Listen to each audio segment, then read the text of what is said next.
You are listening to the One Day at a Time Recovery Podcast. On this podcast, my guests share their stories of alcoholism, addiction, and how they recovered so that you can too.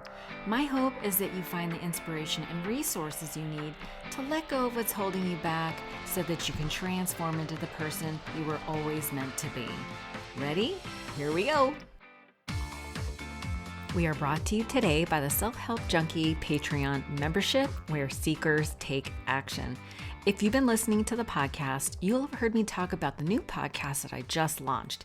It's not just a podcast, but a community of people who truly want to make changes in their lives. At the end of the day, we want you to have that feeling of accomplishment and satisfaction that you have fulfilled your life's purpose. Can you imagine how great that will feel? Well, that's what we're doing. We know that the best way to make lasting change is to surround yourself with like-minded people. We're leveraging the power of action items, SMART goals, and accountability to help you take action on a consistent basis so that you can reach your goals. We're doing a low-ticket membership to filter out the trolls and attract the people who are really serious about taking control of their destiny and fulfilling their potential. For a mere $5 a month, you can get access to the worksheets that we talk about on the podcast and join us live for the bi-weekly calls where we discuss the episode topics and answer all your burning questions. The first one will be on March 6th at 6 p.m. Pacific or 9 p.m. Eastern. To sign up, visit patreon.com/self-help junkie. So join us, bring a friend, and we'll see you on the call.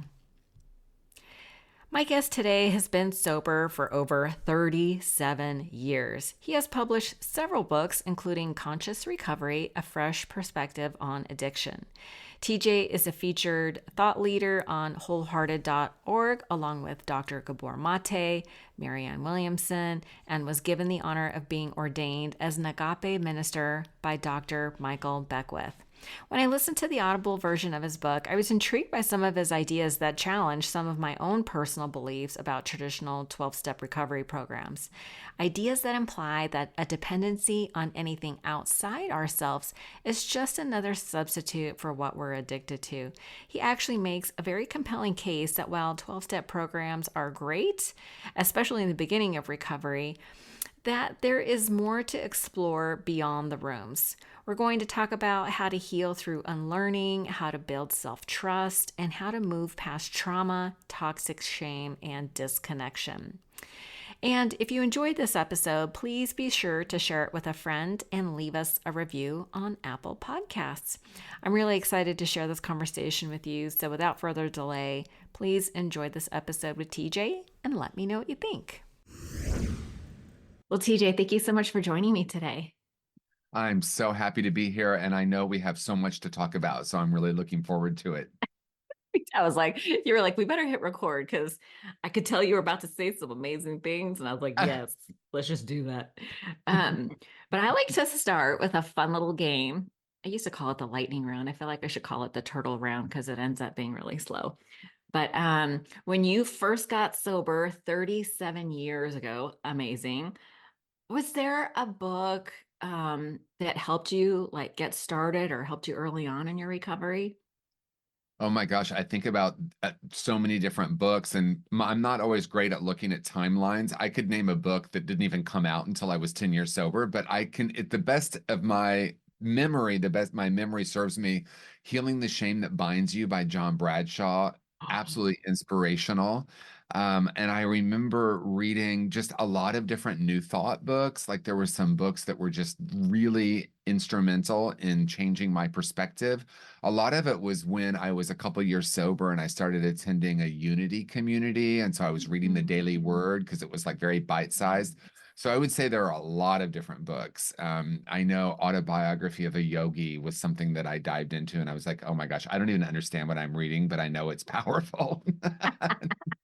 Well, isn't that funny when something is written in a language of the heart, it sort of does cross all the boundaries and mental constructs. Yeah. Is there another, like, I felt like you, when you were talking that there was like maybe like a book that you read at 10 years that rocked your world. What other Well, books do you like?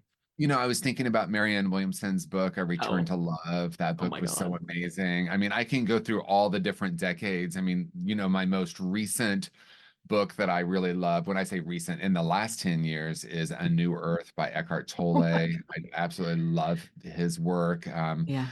I, I just, there's been so many. my mind is like racing with all the different books. Pema Chodron has been a really inspirational teacher for me. Going back, some of the like New Thought books, and I'm not even remembering the name of it now. It was Sermon on the Mount, but I can't think of the Oh, name. Um, Augmandino. well, I was thinking, it's so funny you were saying that. That's not Ogmandino him. came to mind, but that's not who wrote that particular book. So we're definitely synchronistic in our thinking. I can't remember his name, but he was doing like some kind of New Thought interpretations of some of the old Yeah, texts. that's gonna drive me Yeah, crazy. we'll have to figure that out and maybe I'll put it put in it the in the show notes. notes. It Sermon was on the so Mount. inspirational, but we don't remember the name of the author. I know, isn't that funny? I kind of feel guilty because I love a good teacher, right? I mean, I Mhm. have so many, I love my teachers. Like Marianne Williamson, when I first got sober, she was my teacher. She was teaching on a course, doing lectures on A Course in Miracles and putting her teachings out on cassette tape. I Oh yeah. bought Oh all yeah. her because I was so broke and her cassette tapes were like $10. And I just remember like I don't care that I don't have money. It was like McDonald's or Marianne Williamson. I'll have to choose Marianne Williamson. We know which one is going to feed us better, right? It's so interesting. I've had the opportunity to work with her a couple of times now, and Shut up.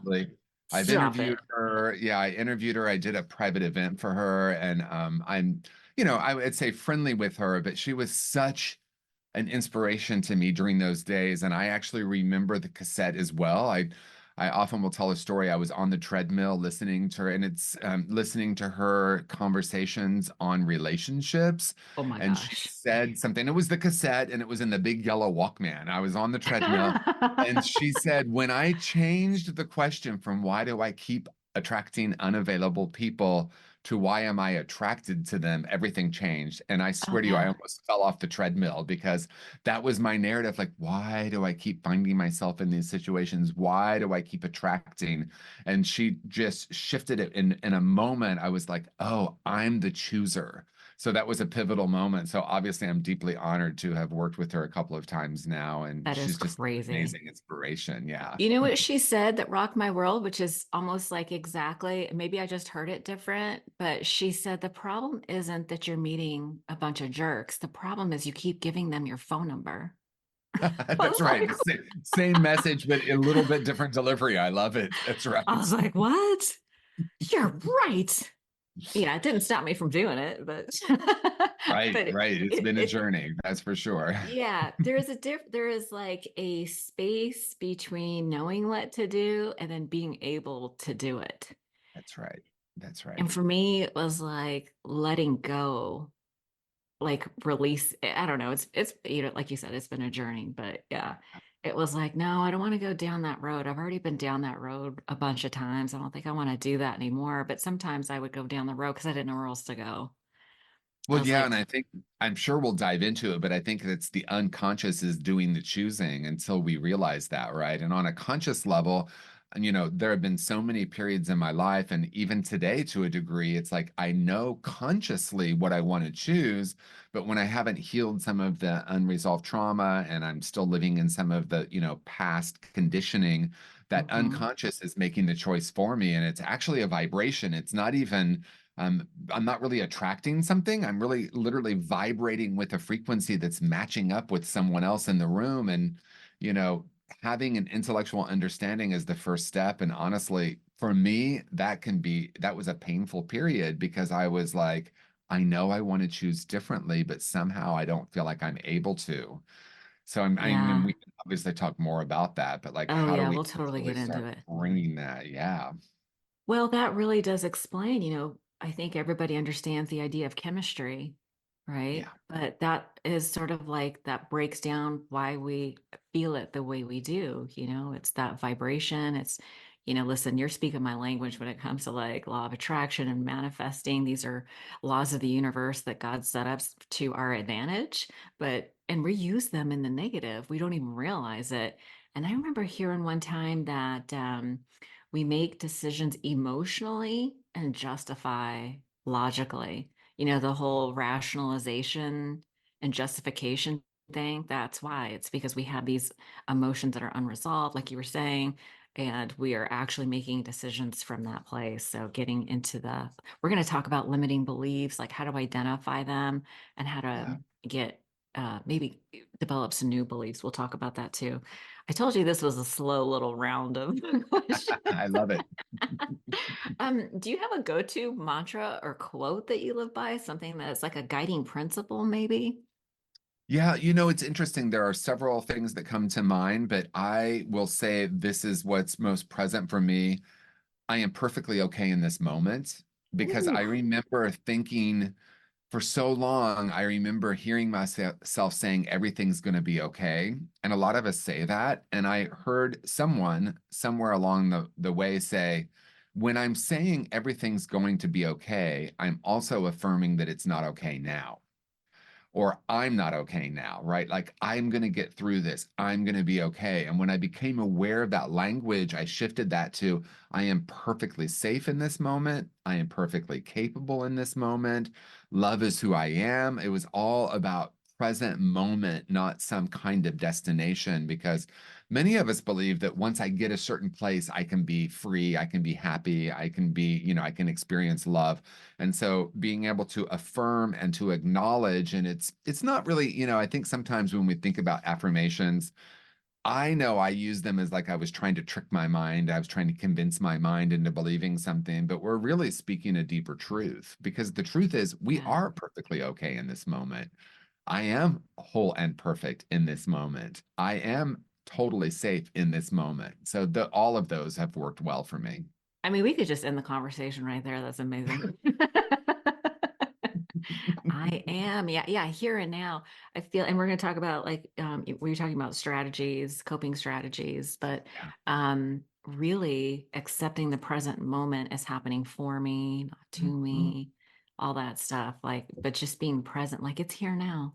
Like we don't Yeah. need to escape from this moment. That's beautiful. That's the best answer ever I've ever got.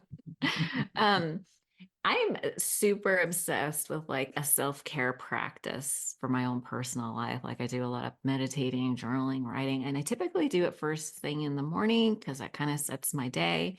Do you have, how do you think of self-care and how do you apply it to your life? One of my favorite questions, and I will start by saying, which self am I caring for? And I'll explain what I mean by that. I So think a good. lot of times when we talk about self-care or we think about self-care, we kind of think about ourselves through the personality lens. Like, how can I take care of me, this personality or this individual self? How do I, take more time for myself? How do I set boundaries? These are kind of the conversations we hear. How do I unplug from the chaos of the world? But when we start to look at it in a new and different way, and that is the ultimate self or the true self, our true nature, some would call it God essence, you might call it Buddha nature, our true being, our beingness. When I understand that and I start to care for that, then I start to have endless and boundless energy. A lot of my work now is going into addiction treatment programs and behavioral health programs, working with clinicians, counselors, therapists, coaches who are working with people kind of on the front lines with addiction and mental health concerns. And obviously, a lot of people are burnt out. And when I go in, I kind of introduce a practice of reconnecting or acknowledging the truth of who we are, which is an infinite being. That's true self-care. And, we can access that through meditation, but it can happen in an instant where we really understand our true nature and who we are. And when we're tapped into that, in my experience, then I start to have boundless energy. So, yes, Hmm. spa days are great, extra time off is great, but true self care is reconnecting with the true self. Let's put it that way. So good. Oh my God. All these truth bombs. I'm like, how am I going to pick a clip for this? This is so good. It's so good. I wrote down boundless energy. I mean, Yeah, that is a total paradigm shift. I think we're going to have lots of these because like when I was thinking about when I woke up this morning, it's like I think about what is my purpose for the day, like how am I going to manage my energy? And a friend recently was talking about soul care as opposed to self-care. And right. I was like, oh, I kind of thought that's what I was doing. But it's so easy for me to keep going back to that personality centered self-care. It's like habitual. It's like my default mode network. It's like my brain's already wired to be super self-centered. Like, what am I supposed to do today? What am I going to do? But I like that paradigm shift of the higher self. Did you call it the higher self? Is that what you called it?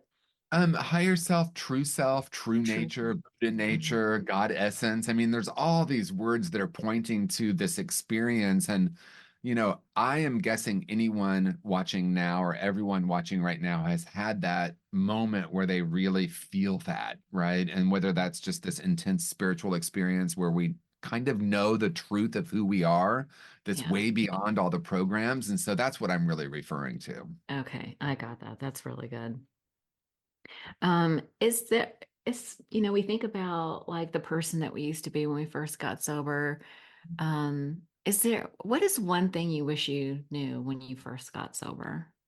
Wow, I love that question. It's really my life's work and my life, and I'm going to answer the question, I promise, but I You do remember you. I remember being like 18 months sober, 2 years sober, somewhere in that range, and feeling suicidal and feeling broken and Mm, feeling damaged. And I discovered through this beautiful journey with a mentor, Mary Helen, who I dedicate my life's work to, about really this journey of reconnecting with my true nature. So I think the thing I wish I would know, not an intellectual concept, but a deep knowing, is really what we've already pointed to, and that is I came into the world as a whole and perfect, infinite being, and that's the truth of who I am. And all the stuff I've put on top of it is not the truth of who I am. And so as I unlearn that and reconnect with my true nature, I touch a place that's so far beyond any ideas I have about myself. So I guess if I could,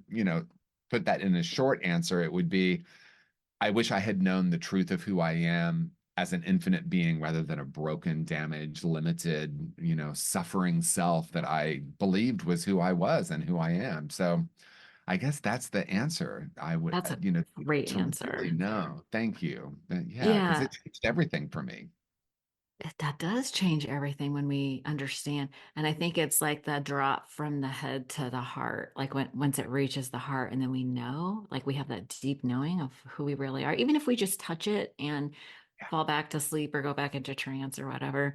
I think it's so important to be able to just touch on that in some way.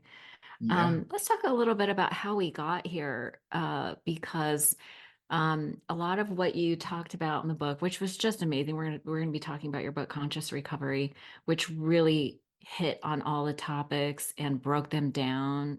Like I feel like recovery is having the right information and then knowing how to apply it.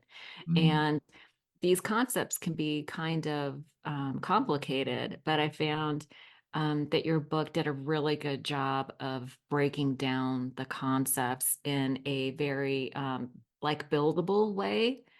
Um, mm, but it started with, childhood about, and I really feel like that's where all the stuff starts, right? It starts in childhood. yeah.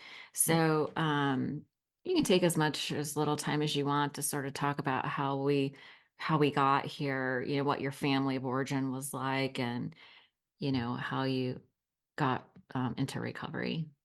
Yeah, I mean, my mission now, my purpose is to share this message because of my own journey. And that journey goes way back to a remembrance of myself as an infinite being. And it's funny that, or it's interesting that that's the term that keeps coming up because that's how it felt as a little kid. I felt like a very lucky human. I remember looking around and just being in awe of the world, like the butterflies, the ants, the grass, the flowers. I mean, like, gosh, I feel like the luckiest person alive. And, I grew up in a family system where what people were saying, what people were doing, and the energy I felt were three totally different things. I remember in my 20s taking a personality test, and my number one personality trait was highly attuned to the motivation of others. And I know that came from early childhood experience of not being able to really trust what people were saying or doing, but to really feel into the energy of who's safe. There was a lot of trauma.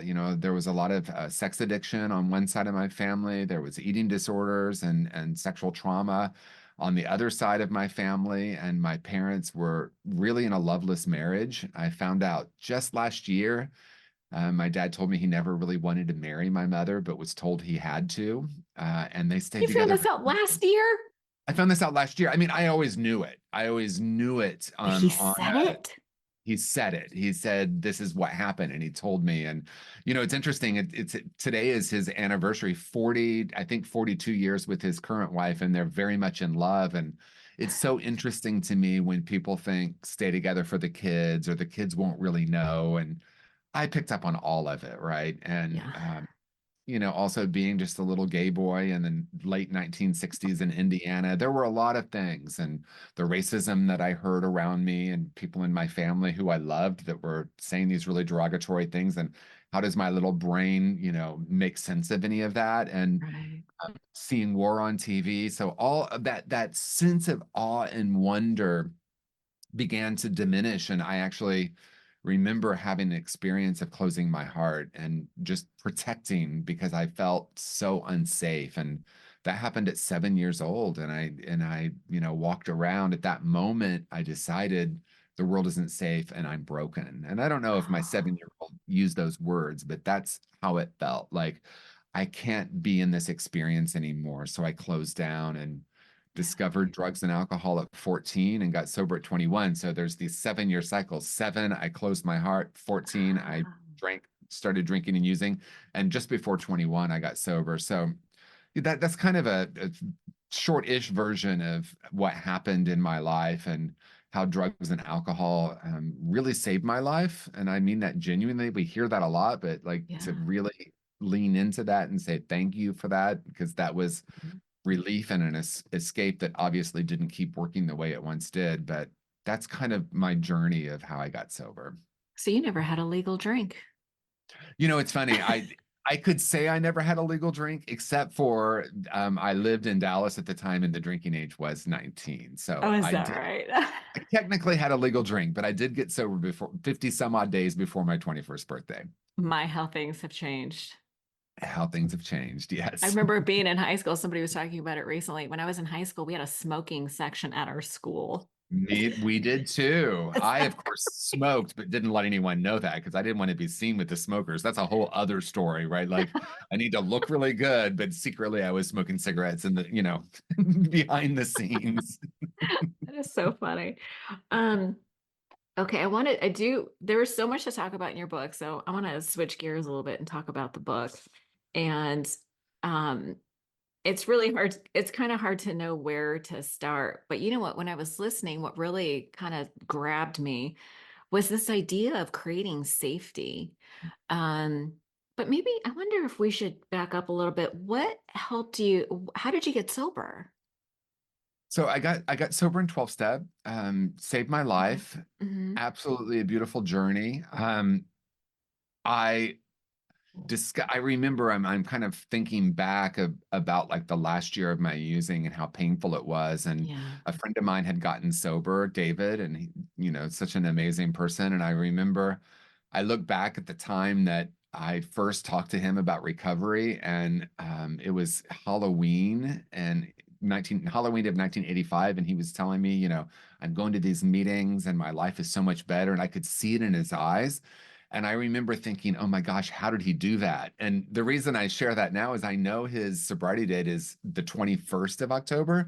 So he was sharing that he was 10 days sober, which was just astronomical to me at the time, right? Like, oh my gosh, because like he was alongside me, drinking and using the way I did. And I didn't really have a conscious thought about him from December of 85 until June of 86 when I got sober. But I ran into him again, and I remember instantly thinking, oh, I need to talk to him about that sobriety thing. And so he Yeah. invited me to go to a meeting. I went, I felt this powerful energy in the room, and that's where my journey began, June 8th of 1986.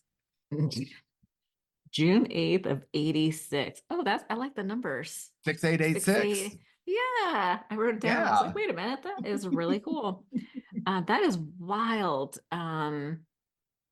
It's true. Like I had that same experience where I walked into the room and it just felt different. Like I knew that there was something going on there, and it was so desperate for like solution and connection. Somebody was like, "Welcome home," and I felt that to my core. And then people were talking about all the stuff that I was afraid to say out loud, and they were so like shameless about it, like in a positive way. Like I think of shameless, like, the hussy who's just brazen about, do you know what I mean? But they were, There can be some of that too, but for the most part, it's like people being really authentic and raw and open, and like it's so yeah, refreshing, or it was for me, especially in those early days. It was like, oh my gosh, people finally telling the truth, that we're talking about all yes, the things that I'm burying down because I'm so ashamed of. So it was just such a beautiful experience for me.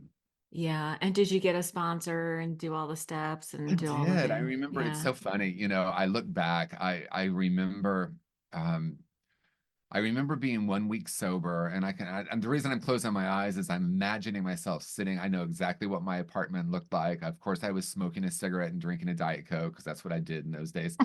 And I remember thinking, oh my gosh, this is, but now I want to be clear that I don't frame it this way now, but this was my thought at the time. Oh my Uh, gosh, finally I know what's wrong with me. I'm an alcoholic. And I remember yeah. being in the fetal position, literally in the fetal position on the floor of my apartment, crying, just sobbing.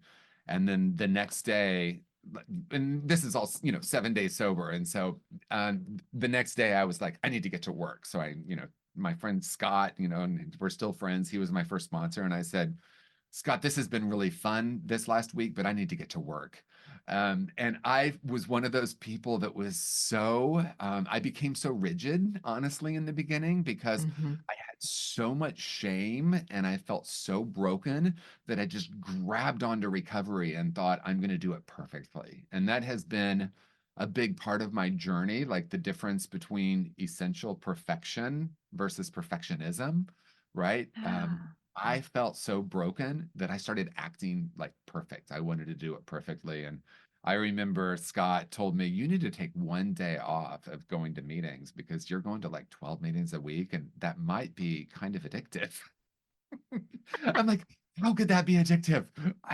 Like I could not feel anything. So it's yeah. interesting. I was just like, let me be around people so I don't have to feel. And that was my first year. And it was like, I'm going to do it Yeah. perfectly. I'm going to quote the book. I'm going to tell everyone what they should be doing. I look back and I think, oh my gosh, those people were so compassionate around me, So patient. so patient, so loving. They're probably like, wow. Yeah. It's like, oh, this guy's got some issues. Right, exactly. Which I was completely unaware of until a little later. Isn't that funny? I often say I'm often surprised by my own attitude in my early days because I was so self-centered but incapable of self-examination. Like I didn't Exactly. realize that those were two different things when I first got sober. But Yeah. I like the idea of like it sounds like you and I did recovery the same way. But like at the time it was appropriate, you know what I mean? Like I needed a sufficient substitute, and because my addictive personality was so wrapped up around my addiction, so it was like I needed some place to put it until it could calm down a little bit, right? And it took many years to calm down, so to speak, until I branch out into, actually I was doing, Marianne Williamson talks about the Course in Miracles. I was lucky I found that really early on in my recovery, so I was always doing like many things.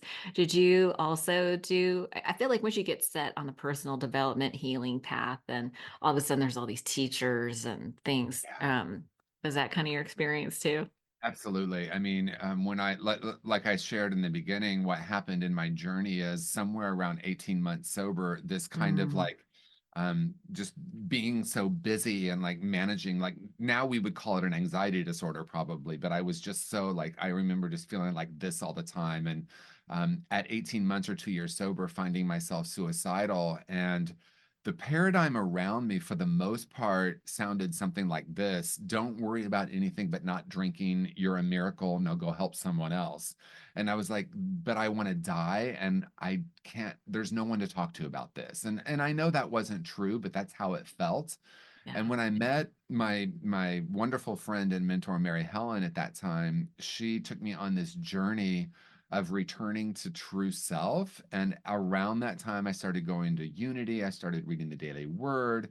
I started becoming aware of a lot of different teachers. This was before Marianne Williamson, but there were a lot of other people at the time that were these amazing teachers. And I started studying Buddhism, and I took this journey to India in my early-ish sobriety, and really became a seeker of a different message. And what I discovered along the way was the deeper healing that needed to happen was about healing a lot of the unresolved trauma and the toxic shame that I had, Oh, and yeah. also this idea that I believed I had disconnected from my true self.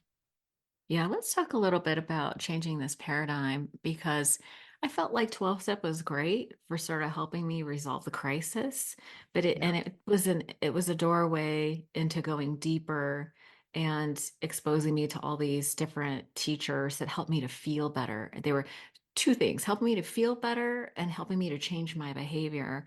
And like 12 step was my entryway for that. But like you, I've noticed that there's some things about it that are not, that are just challenging, shall we say. Like, I don't want to disparage it in any way. And when I was listening to your book, I was like, yeah, I would totally, like you and I are both advocates, but you and I both also recognize that there's some challenges. And I think it's okay to talk about the challenges.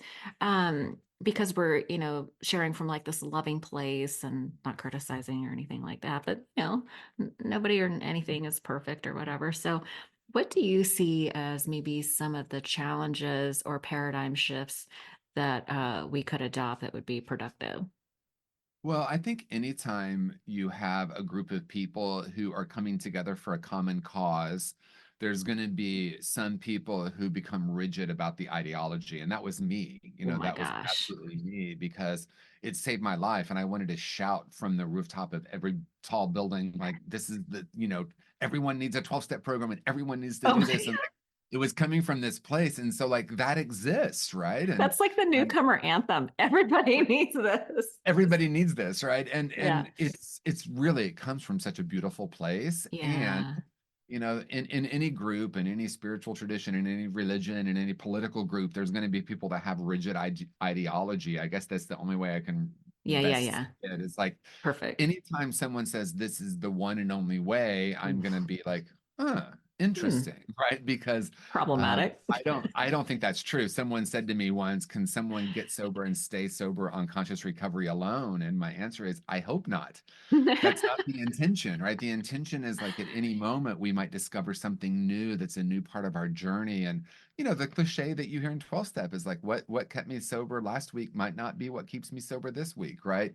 And that has to be true about 12 step meetings themselves, right? For some Exactly. and for many. And for me, it was such a lifesaver. And Yeah. what could be better than a worldwide movement where, for the most part, you can go pretty much anywhere in the world and you can find a room full of people, for the most part, that are well-meaning and well-intentioned. And what's more Yeah. beautiful than that? Like, the essence of that is so powerful. And then there are people who are like, this is the one way and you have to do it this way. And there are fringe groups within 12 step that are like there's a fringe group that go around to meetings and tell people how they're not doing it right. There's Fun. all of that. All of that Oddly exists. enough, that is not in the actual 12-step literature. Exactly. My friend Ted led a meeting once, and his topic was AA folklore and myth. In other words, all the stuff you hear in meetings that really isn't part of the 12 steps. And I just thought it was Yeah, such a great conversation. People were that people were is. open to it. It was fun. Yeah, yeah. I feel it's so funny because there's such vitriol against 12-step because and what I have found is I love the idea like it's as you understand God and there's a lot of room for and but it's the people like the steps are one thing and the fellowship is a whole nother thing. And it's Right. the fellowship that could either be the attractor or the repellent, Right. right? Because it's a group. I've always heard that the fellowship is not exactly the hotbed of mental health. So we're Right. So you can have a group of people who are also acting out of their, as my friend Temple Hayes says, their woundology, right? They can be in their woundology. And when we're in our woundology, we're looking for the hero, and the hero can easily be all the answers are in this one book, right? And that just, Yeah, I never want that to be my reality because, yeah, it's profound. There are some beautiful things. There are some wonderful things about meetings. But if any organization or group can't be questioned, then it becomes, we want to look at that, right? We want to look at like the evolution. And honestly, I have seen since 1986 when I got sober to now, the evolution is a beautiful thing. People are more yeah, open. People are, taking different journeys. I actually, honestly, I expected a little more pushback from some segments of people who are very much 12 step is the only way, and I haven't received that yet. I mean, that might happen. And my hope is, because the intention of conscious recovery is to be an enhancement. If someone is going to yeah. 12 step or not, maybe it is a replacement for some people, but that certainly isn't the intention of it. No, and I feel like that comes across in the book. It was never really anything confrontational. I think the one idea that I was like, "Ooh, I wonder how people reacted to that," was this idea of 12 step becoming another addiction, or this idea of seeking outside yourself, Yeah. or do you know what I mean? I mean, I know you know your book better than I do, but I was like, oh, I wonder how people are responding to that piece of, you know, it's not outside of us. Like the idea of powerlessness, I think people often forget that we talk about over alcohol. Right. Right. And I would Right. argue, and I would argue that everybody is powerless over alcohol in the sense that when you ingest alcohol, it sets off a chemical reaction that's reliable, which is why we all do it. But once that chemical reaction starts, it's not like we can reverse it Right. once Right. it's happened. So, Yeah, I think but you're pointing to something that's so important, because a lot of times people will say, "Well, I'm just powerless over everything." And I no, think at some point, and if I look, if you look at the history of who wrote the book AA in 1935, those guys were like probably a little power hungry, looking at their field and what they did and where they came from. So the idea of powerlessness was probably for them like, oh, let me surrender all this like ego sense of like, oh, I can crush it, I can dominate. But yeah, for other people, that might be something that's very useful in the beginning. But to say I'm powerless over everyone and everything, I don't think really allows us to start making the shifts and the changes.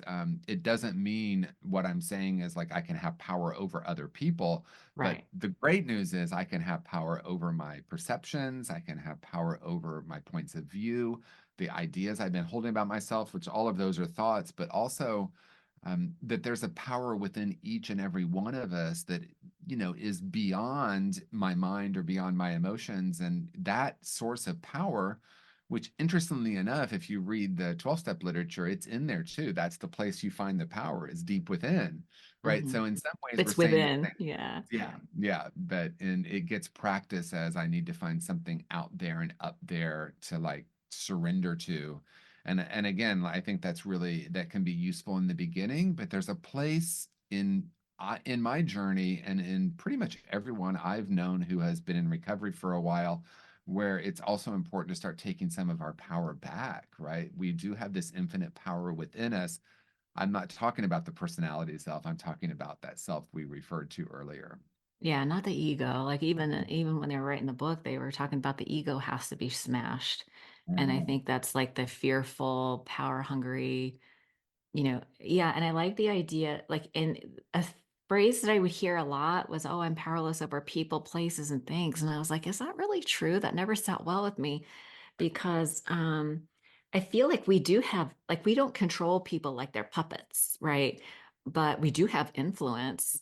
Like right. I've been in work environments where everything's great, and then a new person with toxic shame or a very sick ego or whatever comes in and it ruins it for everybody. It's Right. like that's very powerful, but they have influence, like, and it takes a very conscious, mindful person to be able to stay grounded and centered in the presence of someone like that. Like we've all had those experiences. Um, Absolutely. yeah. So I forgot where I was going with that. So let's just transition. Perfect. I like it. Forgot what I was going to say. But let's talk a little bit about, so we were talking about changing paradigm, and you were talking about like limiting beliefs and, coming to conclusions about things, like how we typically think of how we come to understand things. Can you sort of walk me through your thinking about maybe limiting beliefs and how when we operate from that place and like how to step that back to Yeah. walking And that backwards? obviously, it's a huge conversation. And I would I say know. the big paradigm shift that I'm like many people are introducing is the paradigm shift away from viewing ourselves as damaged, broken, and limited, and shifting towards seeing ourselves as infinite and highly capable. So the basic underlying premise of conscious recovery and the foundational principle is underneath all addictive behavior is an essential self that's whole and perfect. Not Mhm. to be confused with perfectionism, as we talked about Right, right, earlier, right. Yeah. but this idea that we came into the world that way, and that is the truth of who we are. And it's the separation from that, or the seeming separation from that, that has caused in many ways the addiction. Because if I believe I'm damaged and broken and limited and not good enough and all the things we hear, of course I'm going to want to medicate that, right? And to some that might sound overly simplified, but I discovered something really powerful in working with clients for years and sponsoring people in the early days, that people just felt so damaged and broken. And that wasn't really unique to people with addiction. That was kind of like, that seems to be the biggest issue of humans on planet Earth. There's Human something condition. fundamentally wrong. And when I believe I'm wrong, then I believe you're wrong. And I see it everywhere, right? And then we start to project it outward. And that's where all the conflict of the world comes in. So the paradigm shift is a shift toward understanding who we truly are, who we truly be. And once I know that as a foundation, then the whole conversation starts to change, because it's not about how do I become a better person. It's how do I unlearn all these ideas I've been collecting about myself and return to that place of wholeness. It really is a return to wholeness.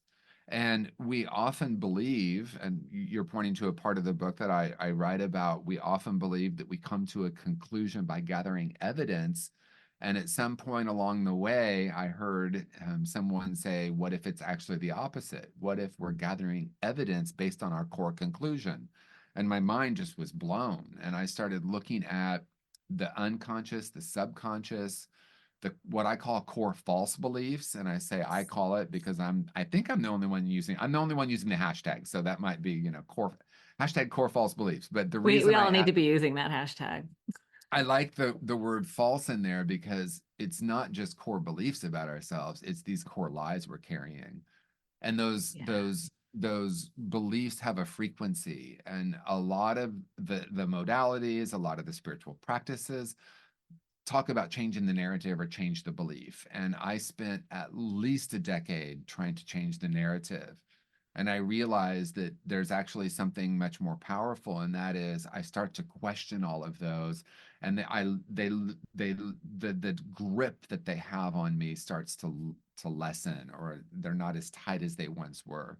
So it's not necessarily about changing the belief, but it's more about like, oh, isn't it interesting? I believe that. And looking Mm. at the self beyond those core false beliefs, reconnecting with that as this infinite being that we've been talking about.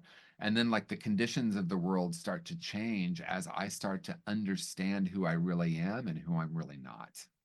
What does that mean when you refer to the narrative? What does that mean? Is that like the story we tell ourselves about who we are? Yeah, it's the story. And a lot of times, what happens is we will have an emotion and then we attach a story to it, or we'll see something happening and we attach a story to it. And it's often something like, see, it is true, the world is a blankety blank place, or see, it is true, I'm never going to amount to anything, or see, it is true, no one can really love me if they really know me. So it's kind of this narrative, right? But I think a lot of times we think of that as a thought, because of course a Hmm. belief is a thought. But what I'm inviting is to look at like what is happening in the unconscious or the subconscious that we're actually attaching that story to. Yeah. I am broken. I am not lovable. I am not worthy. When we have Mm, that as a core false belief, that's the vibration that's created in our life. And no amount of like affirmations or trying to change the thoughts will really shift that. It's really about learning where that originated, often early in childhood. So it's yeah. not a cognitive process to change this, No. it's much deeper than that. Yeah, and you have an illustration in the book that I thought was really interesting, and I've experienced this in my own life where, I think you mentioned that there are like a few people witnessing a situation or event, and everybody has a different story about it, and sort of reflecting that like we all have different, we're all living these we all have like these mental constructs, and we're all coming up with our own stories about it, and it's each story is true for that person based on That's what they right. believe. And here's a paradigm shift because we often hear there's your version, my version, and the truth is in the middle. Yeah. The paradigm shift is each of our perspectives is 100% true, even though they appear to be different because it's our lens. Byron Yeah. Katie, who I love, Oh, she talks about that we're holding a projector. And if we have a piece of lint on our lens, we will see it everywhere and we'll think it's happening in the world. And we yeah. think we need to change the world, but really we just need to clear that lens. And we know eyewitnesses are very inaccurate. You know, five people see an accident and have five different versions. And you could say, well, it's, you're seeing it from a different physical point of view, but we're all filtering everything through our lens of perception. So we're really inviting us to like not look at what's happening in the world, but look at what am I calling this, right? Like Right. I remember thinking, I lived in San Francisco for 30 years and I would hear people complain about the fog. And I'm like, what could be more insane than to live in San Francisco and complain about the fog? I live in LA now, and I promised myself I would never complain about the traffic. It makes no sense. Like you're calling the traffic horrible, and you have the experience of the traffic being horrible. And now I'm like, Right. okay, I'm going to take this little journey and I'm going to go 4 miles, and it's going to take me an hour. We're I'm gonna going to go four use that miles. time for something, right? I'm going to use Yeah. that time. I'm going to call this a wonderful experience. And sometimes people are like, well, isn't that Pollyanna? And I'm like, okay, well, Pollyanna is like looking for the highest possibility in every situation. Yes, I am. Isn't that funny? Like that's some sort of insult. Oh, you're gonna It's an choose to look insult. at Now we call it toxic positivity, right? It's like what's happening, and I understand the term toxic positivity. Yeah. The essence of that is like pretending like nothing so-called bad is happening, and that's not what I'm saying. Yeah, I'm spiritual not saying bypassing, all that. spiritual bypass, right? Invalid, which is super invalidating. Very invalidating. That's not what we're talking about here. What I'm talking about is Right. I have a fundamental choice in how I'm viewing the world, right? And when Yeah. I have a fundamental decision that the world is kind and loving, I experience the world as kind and loving. When I have a Yeah. fundamental decision that the world is brutal and hostile, I can find plenty of evidence to support it. We call that, major news networks, right? They've dedicated themselves to reporting CNN. from the parrot of constant negative news, right? Yeah, yeah, Um, yeah. from the paradigm of what's wrong with the world, we call that news. My friend Michael Beckwith says it's not news, it's olds. It's the same old story being Yeah. repeated over and over again. And Yeah. when we're in that consciousness, we will see it everywhere. And I'm not saying let's pretend like there's not these things happening in the world, but garbage in, garbage out, bottom line. I deliberately avoid the news. Like, I'm not putting that because I noticed at one time I was like, do you realize that there's a fire every day? Like there's Right, always something's burning down. But it's like I also came to the conclusion that just because I have this information doesn't mean that there's nothing I can do about it. right. Like I Well, don't. and what's interesting is like there is so much love happening right now on planet Earth. There's Yes. a child being born. There's someone who is passing away with their family by their side, making peace with everything that's happened and sending them off in love. There is someone on their first date experiencing love for the maybe the first time. There is so much beauty happening in the world, but for some reason we've decided that's not the important thing to focus on. Yeah, And we do have a so, pretty strong negativity bias for survival reasons, but we're not, yes. we don't have to be in survival mode all the time. You did even mention it in your book. You're like, the world is changing, it's being more positive. But I was like, are you sure? But Yeah, it sort of because speaks to the idea of what you focus on. well, yeah, and it's so interesting because we live in a time where there's less hunger than there's ever been, there's less war than Yeah. there's ever been, less people are living in poverty. That doesn't mean that people aren't, and it doesn't mean we don't want to work toward changing that. But to have this idea, because like, oh, the world is such a terrible place right now, or the country is so divided, and when we're in that as our point of view, we see it everywhere. Because, I like to Yeah. say, and so it is. Yes, that's what you Yes. see, right? Yeah. I had an experience recently. I was in a workshop and the teacher said, okay, look around the room for everything that's red. And then close your eyes. And okay, so I looked around the room for everything that's red. I closed my eyes and they're like, okay, tell me all the brown things you saw. And I was like, Oh, so interesting. I didn't see any brown things. And he goes, look Right. around again. And he goes, now think of all the things that were red. He goes, and let me ask you, did you see some things that were kind of pink, but you just called it red so that you could be right? Mhm. I Yes, was like, exactly. oh my God. Exactly. That's like when you shop for a car, it's like I was shopping for a Ford Explorer, and all of a sudden that's all I saw It's seen everywhere. everywhere. Yeah. And Yeah, that's which really what we're talking about. So we're not talking about pretending like there isn't pain in the world. We're talking right. about like, what do we want to call that pain? I mean, I have a few little soapboxes I like to get on, and one of them I feel very passionate about. And some of the most conscious people I know still do this. She lost her battle with cancer. Like Mm, like we're in the paradigm that somehow she was battling and that she lost. That's literally what we send yeah, them off with that. She just lost, right? She lost the yeah, battle. We have these physical bodies, and so far, this might change at some point in our evolution, but so far there are things that happen in the body.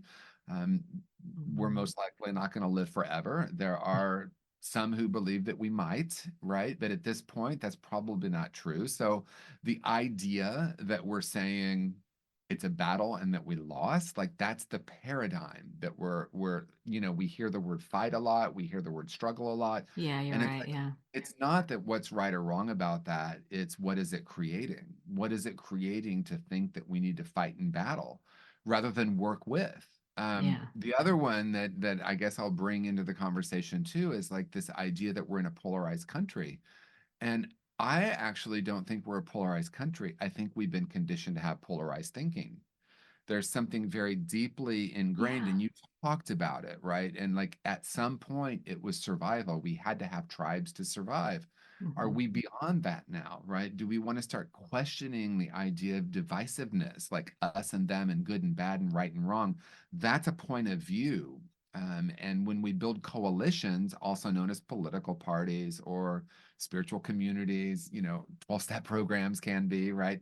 Oh, We yeah. come together about an agreement and an ideology. And I think that can be dangerous because Hmm. as soon as I think I have to agree with everything this group, if I disagree with something this group says, I might be ostracized.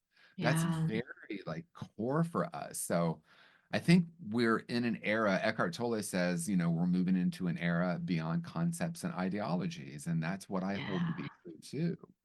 Um, yeah. we're not that polarized. We're My right. You know what? dad, You're right. yeah, my dad and his wife say they live in LA, Lower Alabama, and I live in the other LA. And they're like, if they came to visit my stepmother, who I love, Nancy, she said, "Gosh, people in LA are so nice. It's not what I expected." I'm like, "Tell me more." Well, people in Alabama said all of this stuff about LA. These people are snobby, then all the judgments. And I Yeah. said, don't worry, if we walked around this LA and did an interview on what do you think about people in lower Alabama? What do you think they're going to be like? They would have Same thing. judgments too, right? Same thing. And it's none of that is really true. Yeah. Um, yeah. So we could go on a whole tangent I with know. that. I was just thinking of an example because so I'm from California, but I moved to Idaho. I went Mm, from blue to red, as they right. say. And Right. I was a little nervous about it, but the truth be told, like if I was to tell you my political things, is like I think both of them are crazy. Like both have a little bit of good, like I could see some things. So I was a little nervous about being surrounded by a kind of extreme red, but Yeah. I was like, you know how it affects my life on a day-to-day basis? It absolutely doesn't. Right. Like my neighbors are all nice to each other. Like people are and it's me. Like I walk around happy most of the time. That's my disposition. And I usually have a smile on my face. So people see that and then they respond in kind. That's right. Right. So it's kind of like the energy I bring to it. And Nobody's I'm gonna asking me guess, how I voted. right. And I'm gonna guess someone who's watching now is like, yeah, but wait a minute, There's right? always the yeah, but And I want to say that voting our conscience is important to many people, and yes. it's a big part of democracy, and it's a wonderful thing. Yeah. For me, it's when I'm using the idea that if I have a different point of view than someone, that we're somehow fundamentally different or opposed to each other. That's Right. literally what has created every war on planet Earth. So Yeah. it becomes profoundly simple. Do I want to be at war with, or do I want to be at peace with? Yeah. That doesn't mean that I have to agree with someone, right? Because we've Yeah. been so conditioned to believe that we are our points of view. I am my opinions. And when I believe I am my opinions, then I'm going to find all sorts of ways that I can't connect with you instead Exactly. of, wow, let's have a conversation about this. Because what seems true to me is that at the deepest level, people want love and connection. Yeah. For some people, there was a survey done of people in the United States, and the number one thing they wanted was safety. And Hmm. for some, safety is building a wall, and for others, safety is taking a wall down, right? And so when That's we look at problematic. essence, yeah, that just how we interpret that Yeah. is different. Absolutely. Oh my gosh. Let's talk a little bit about, You're I like, love let's go talking back to like conscious recovery. Let's come back. it's like, oh my God. What I led you astray, my bad. No, I Um love it. That was fun no, for me. that's I'm just playing. But I love talking about solutions. And one of the things that you talked about was you mentioned you mentioned three things, and for whatever reason, all I can remember is about resolving toxic shame. But I Yeah. feel like that of all the solutions, I feel like that is a great place like to spend some time. It's like, how do we resolve toxic shame? Yeah. So in conscious recovery, I identified the three root causes of addiction as unresolved trauma, There it spiritual is. disconnection, and toxic shame. And I in my own journey and in the clients I've worked with, and like I said, people I sponsored before, those seem to be true for people. Like that seemed to be everyone I was working with, everyone I was meeting. Yeah. Those three things were so prevalent. And shame seems to be such a huge thing for people, right? I feel damaged. I feel broken. We talked about that a little earlier. So now the question is, what do we do with that? So Yeah. the way we work with shame is different than the way we work with guilt. Guilt is a belief that I've done something wrong. Shame is a belief that I am fundamentally wrong. Right. And we work with them very differently. So if you look at 12 step, for example, you make the amends process. The amends process will really help with the guilt, and it can sometimes help with the shame. But the way we work with shame is authenticity, transparency, and vulnerability. Ooh, We have the courage to tell the truth about ourselves in a safe environment, whether that's a safe relationship like a therapist or a sponsor or a trusted friend. But mostly it's about, can I be honest with myself, right? mm, Because that is really, if there's anyone I've been trying to, lie to all my life, it's me, right? I've had these lies about myself as being limited or broken or damaged. And if you did the things that I did, you would know that you're a bad person too, right? That's the idea. yeah. And so the way we work with guilt is behavioral. Like, let me change my behavior. But in addition to that, we need to look at like these core false beliefs that are really, like we talked about, Uh, that is that vibration that we're carrying with ourselves. yeah. I wanted to ask I think, I don't remember what chapter it was. It was like chapter 5. I think you were talking about rebuilding trust with yourself. And I thought that that was so good because I feel like that's something everybody can relate to, because we all tell like we all know what to do, but we have the execution part is challenging, like we were talking about before. And when we don't execute on the things that we know to do, it's like we break trust with ourselves. Like, how do you, like, what is the path to healing that self-trust or rebuilding Yeah, it? and the first step in recovery to me, and what I write about in conscious recovery, is creating safety. And when we Safety. think about creating safety, we often think about safe relationships, safe groups. This is why 12 steps are so brilliant, because you can pretty much find a safe room to go into where it's safe to be yourself and Yeah. safe to start talking about it. But what we're really pointing to, or what I'm really pointing to in conscious recovery, is internal safety. And a huge part of internal safety is rebuilding trust. So for many of us, and I would, wager to say probably for most all of us in early recovery, we have to rebuild trust with the people in our lives, right? Like Mm. our parents, our spouses, our bosses, our coworkers, right? Like I personally called in sick to work 6 Saturdays in a row when I was in my addiction. I don't know Friday how I night was kept that good for job. you. I mean, it's interesting because it was pre-technology, and I worked at Neiman Marcus in Dallas. I mean, it's such a funny story. I Of think it's a course funny you story.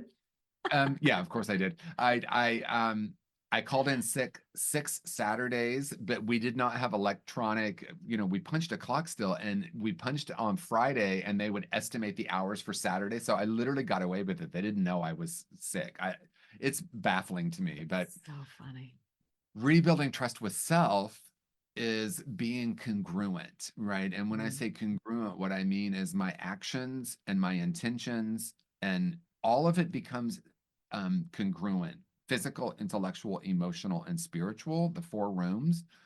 To Mhm. bring all of that together, that is rebuilding trust, right? Because we can say, we break trust by not keeping our word, and that's true. Who have I broken my word with most? Myself. I'm going this time I'm not going to do this. This time I'm going to be more motivated. This time I'm going to be more, Ooh, come from more integrity. not That eat the trust sugar. with not eat the sugar, whatever it is, right? So part of it is behavioral, but I think a deeper way we rebuild trust is to have the courage to take a look at who we are and what we're capable of, like to really know ourselves from the point of view of all these different, um, like the personality self and the essential self. Yeah. Rebuilding trust is starting to really know who we are. You know what I just realized is when I'm breaking trust with myself, it's because I set a goal that was unrealistic. Mm, Right. And so I've recently been playing with that idea of chunking, like I used it in time management and blah, blah, blah, whatever. But I'm like, what if I set the goal to be like a tiny little baby step mm, and gain momentum that way? Because I'm like, I'm gonna exercise 5 days a week and do yoga and meditate. It's just like, then I right. can't do it. And it's like, well, because like I have no I need to gain some momentum. I need to start slower and build up to something. But I tend, instead of going to the gym and picking up the 5 pound weight, I want to go in there and pick up the 50 pound weight. Like that's totally unreasonable. Like I have these illusions of grandeur. And so I think maybe for me, it sounds like maybe the solution might be to have smaller, Mm. smaller goals.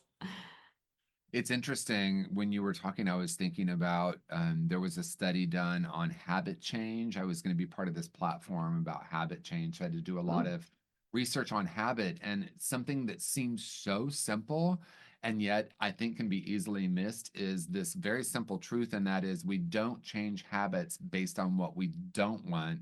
We change habits based on what we do want. And so it oh, applies to recovery in such a powerful way, because how many times have you and I heard someone say, I want to remember how bad it was so I don't repeat it again. I want to keep yeah. remembering how bad it was. And there's like this idea that we have to not forget how horrible it was or how horrible we were. And that's not really how we change habits. So if I am making goals based on what I don't want, like I don't like my body, so I'm going to go to the gym, it's not going to really work. It's not going to be effective. I'm going to go to the gym because I love feeling energized. I love, the way my body feels when I go to the gym. I love the connections I make when I go to the gym. And so that can be applied to recovery too. I am going to be sober because I love my life sober, not because I don't want to have it be bad again, because that has a very short shelf life. Yeah, and it also that makes sense to me because like if we talk about laws of attraction and living in the vibration like what you were talking about earlier, it's like I already have peace or I am lovable. It's here, it's being in the present moment. It's like being conscious. That's right. Imagine that. And then that Conscious. that becomes an infectious vibration, right? So yes, it Yeah. does attract, but it's also what we're attracted to. It's the choices I'm making. Yeah. So if I'm like, I want to remember how bad I was and how horrible I was and how bad it got so that I don't repeat it, I'm literally in that vibration of like, oh, I've done so much wrong, and I stay in that vibration. And then Yeah. lo and behold, I start to repeat it. And again, we're not talking about pretending like that didn't happen. We're Right. talking about like, what do I want to create? What do I want my life to look like? And for me, it's all about a core value or a core vibration, not so much about the like, I'm going to go to the gym 5 days a week. Well, what do I think that's going to bring me? That's what I Mhm. truly desire. Yeah. What if it's already true about me? I think during this many different times of the year, but like Valentine's Day recently, right? It's like, well, once I find the perfect partner, then I'll be happy. And like, we know that's not going to work, right? Because if I'm not For a happy minute. now, what makes, yeah, for a minute. That's why we have, the honeymoon period is over. What happens after that? Right, exactly. Yeah, no, that's so true. Um, I want to be, mindful of your time. Is there anything that I didn't ask you that you think would be important for people to hear during this conversation? It's so interesting. I'm kind of surprised what came to mind, but I want to say I would love to have a conversation between the difference between treating addiction and healing addiction. Ooh, tell Um, me. it's very interesting that the paradigm we've been talking about the Hmm. paradigm as it's been has established is you can never heal. Really, they're not saying that, but they're saying you have a lifelong chronic illness that can only be Yeah, treated one time. And it's yeah. like, what is that creating? And what if we actually can heal the underlying root causes? And just so everyone's clear, I'm not saying then you can go drink normally. That's not what I mean.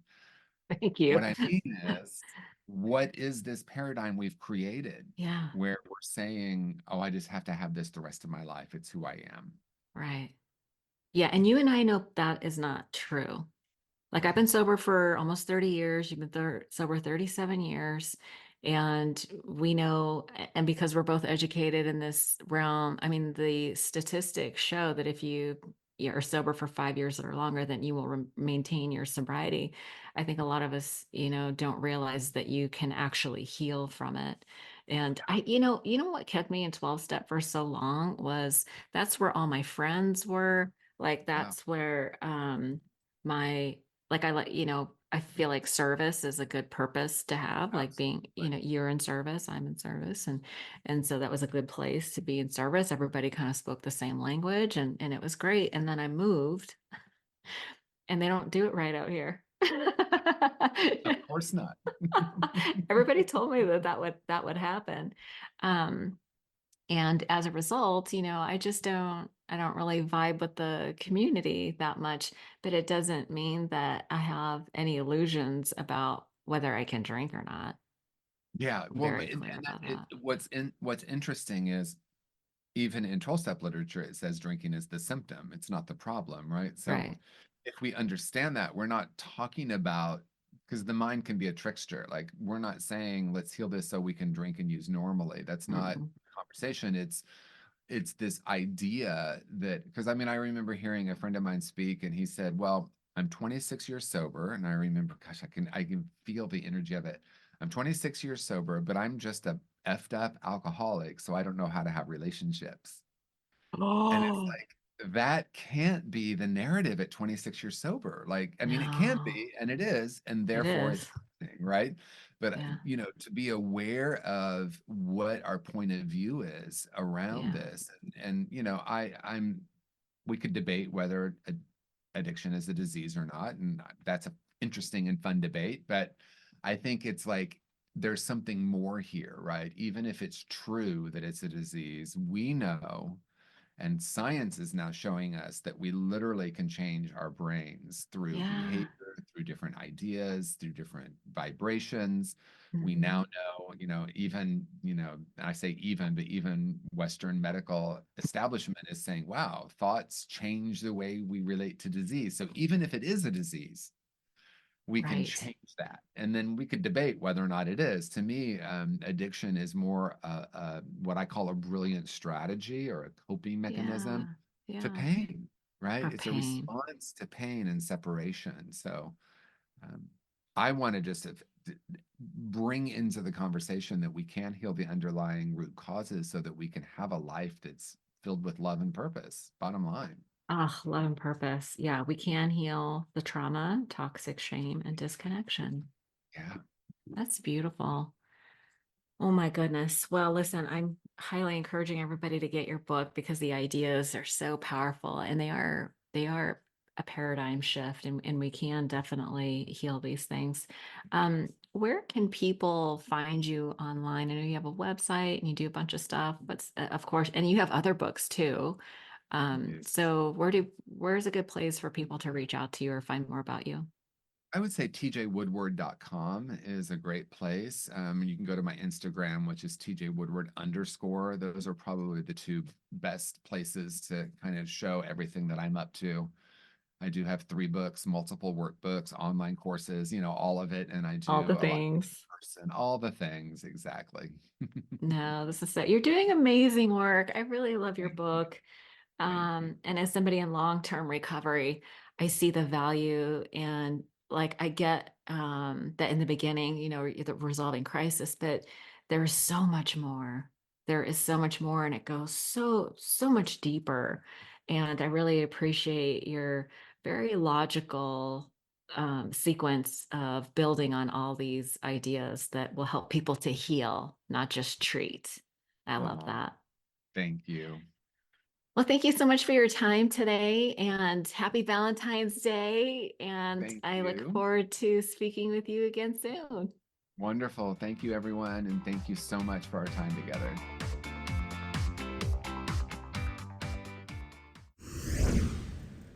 One last thing before you go, if you enjoyed the podcast today, please don't forget to subscribe on iTunes or Stitcher and leave a review. And if you'd like to make a donation to the podcast and help me keep the lights on, you can do so by visiting odatchat.com. There's a donation button or membership button on the right-hand side. Have a great day. Thank you so much for joining us.